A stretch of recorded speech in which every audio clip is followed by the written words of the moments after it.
Hello guys, what's up? So I'm back again for another tutorial video.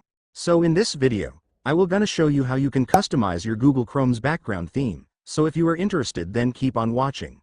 But before all that, if you are new to my channel, consider to like and subscribe for more videos like this, and also, you can comment down below if you have something that you want me to make a tutorial about. So without further ado, let's start the tutorial. So to customize your Chrome's background theme, it's actually pretty easy. So for the first step, of course, you will need to open your Google Chrome. By the way guys, before I start showing you how to customize your background, first, I want you to make sure that your Google Chrome version is up to date, because if it's not, the feature to customize your background might not be available, so make sure that it is updated. So once you're already sure that your Chrome version is updated, let me now show you how to customize your background.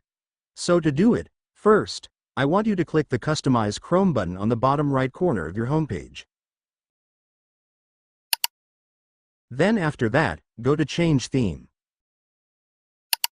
After going to Change Theme, you will then be able to see many different Chrome background you can use, and you can also use your own saved images on your device as a background.